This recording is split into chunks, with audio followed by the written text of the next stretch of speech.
Hello, and welcome to a special edition of Table Talk. You know, several years ago, when I first started doing these table talks, my idea was to use this platform to teach the Bible and to look at current events through the eyes of a Christian. Well, this is one of those times where I believe it is important to look at certain events that are happening right now through the eyes of a Christian. Yesterday afternoon, a verdict was passed down in the George Floyd case against former police officer Derek Chauvin.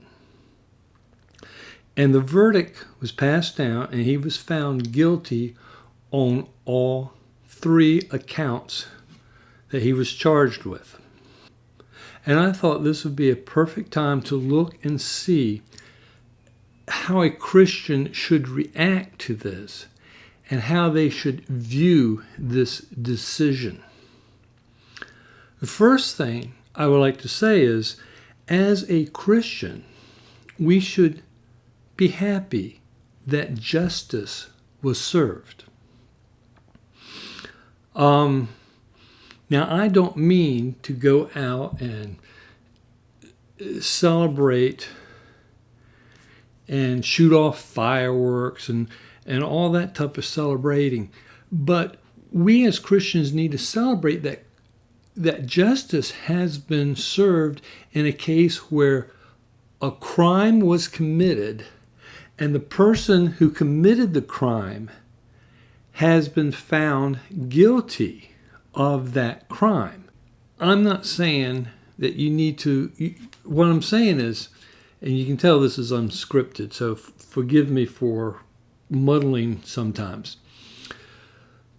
But we need to look at it through unbiased eyes. We need not to look at it as a white ex-police officer was found guilty of killing a black man. We need to just stop that altogether. That just needs to stop.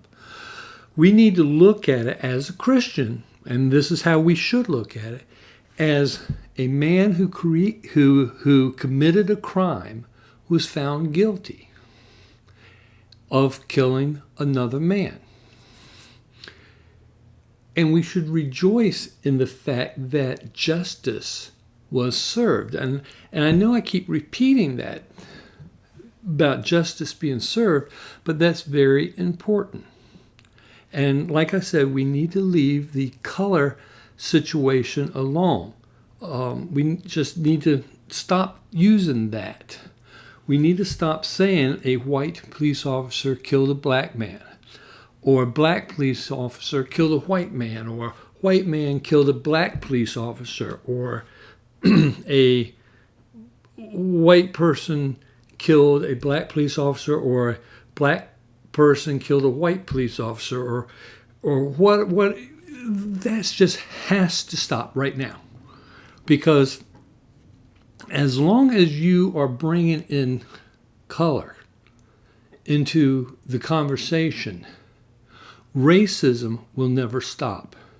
Because whether you are using color to describe something positive or something negative, you are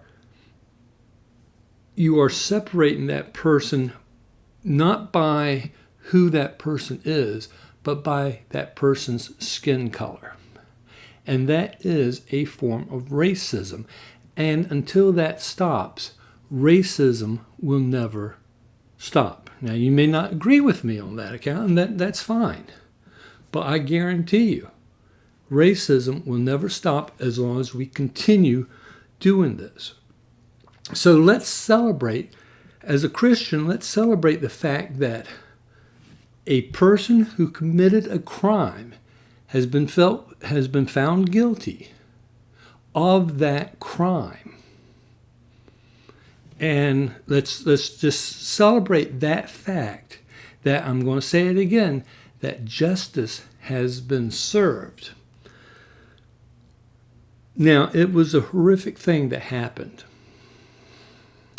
This Derek guy kneeling on George for just shy of 9.5 minutes.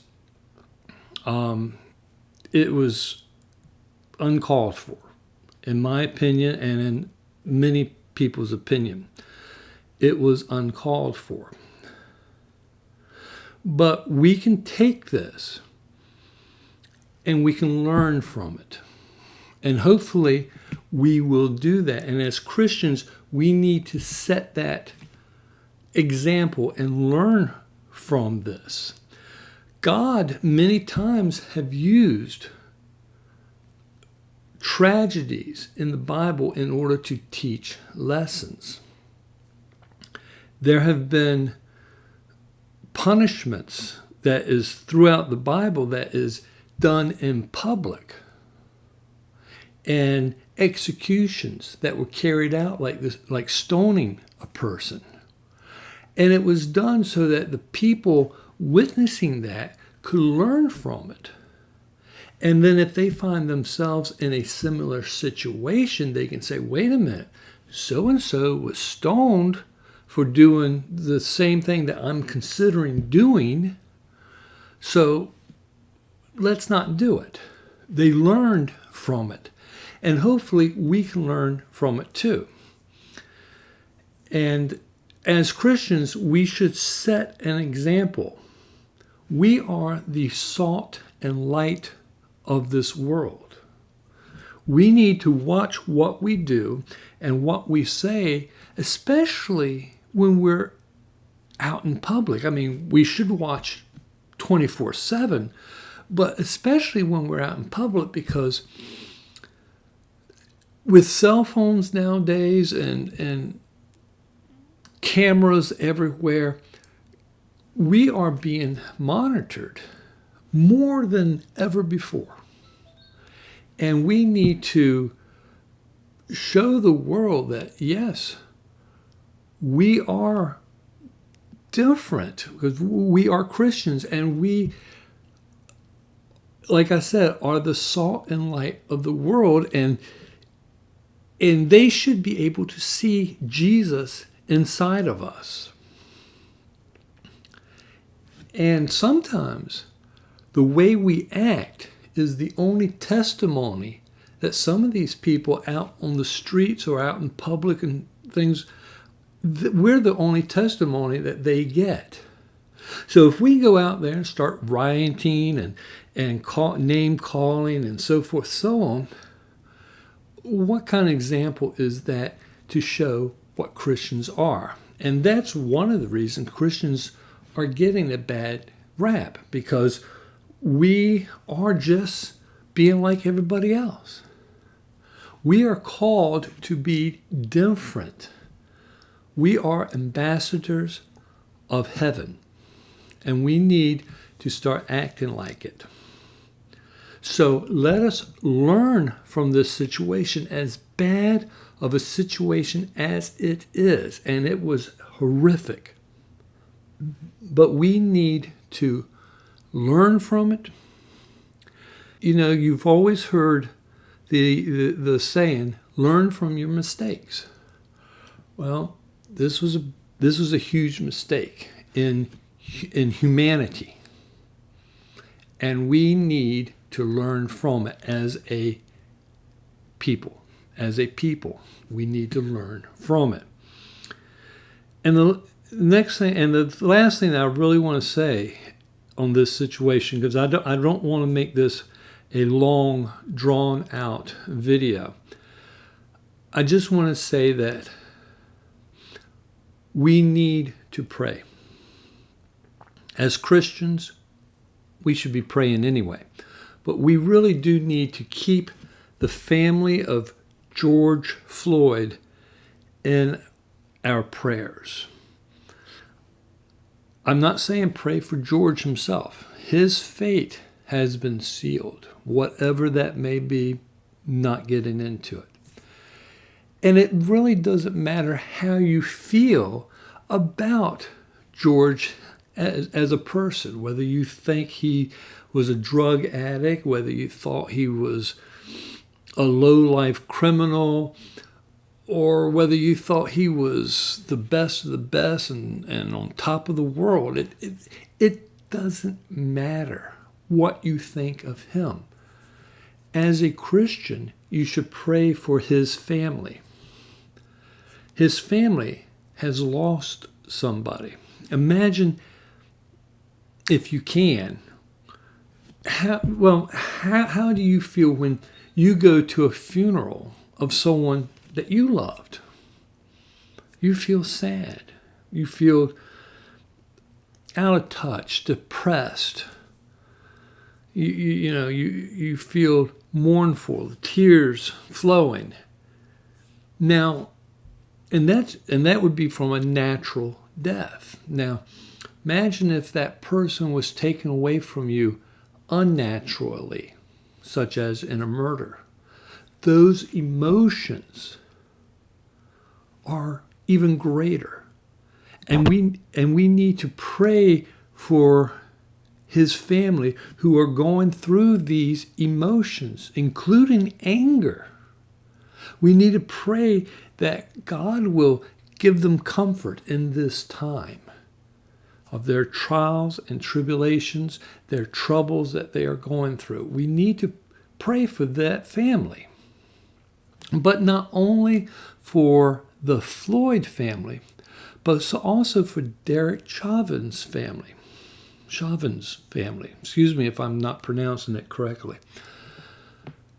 We need to pray for that family too, because even though it's a different type of a loss, one being a death, one being that this person will be in prison for a very long time, and I'm not saying it's on equal bounds as far as loss, but his family are going through basically the same emotions. They are suffering as well.